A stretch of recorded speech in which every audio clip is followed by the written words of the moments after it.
মাত্র 10 টাকার এই খাবারটিতে পাবেন আপনি পুরো 22 গ্রাম প্রোটিন। যারা হচ্ছে জিম করেন অথবা প্রোটিনের চাহিদা পূরণ করতে পারছেন না লো বাজেটের মধ্যে, তাদের জন্য এটা হতে পারে খুবই উপকারী একটা খাবার। জিনিসটা কি, জিনিসটা হচ্ছে বেসনের চিলা বলা হয়। যারা ন্যাচারাল বডি বিল্ডিং করে বা ন্যাচারাল ফিটনেস ঠিক রাখতে চায়, প্রোটিনের চাহিদা তাদের জন্য খুব ভালো একটা জিনিস। কিভাবে বানাবেন, প্রথমে হচ্ছে 100 গ্রাম বেসন নেবেন, যাতে থাকে 22 গ্রাম প্রোটিন। যারা 100 গ্রাম বেসনের দাম পড়বে আপনার 10 টাকা। এরপর এতে পেঁয়াজ কুচি, আপনার হচ্ছে আদা কুচি, কাঁচামরিচ, তারপর হচ্ছে টমেটো, যা যা দেওয়ার ইচ্ছা আপনি দিয়ে নিতে পারেন। সাথে কিছু চালের গুঁড়া দিয়ে নিতে পারেন অথবা আটা মিক্স করে নিতে পারেন। এরপর খুব সুন্দরভাবে এটা আপনি পানি দিয়ে মিক্স করবেন। পানি দিয়ে মিক্স করার পর এটা খুব সুন্দর একটা চিলা হয়ে যাবে।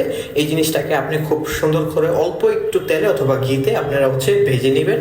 এরপরে দেখবেন খুব ভালো এরকম হচ্ছে আপনার চিলা হয়ে গেছে। এই জিনিসটা হচ্ছে আপনার খেতে খুবই মজা লাগবে। হ্যাঁ, আর অনেকের কাছে বেসন যাদের কাছে ভালো না লাগে, তাদের কাছে হয়তো বেশি আপনার সস দিয়ে খেতে পারেন, লেবু দিয়ে খেতে পারেন, আপনার ইচ্ছা।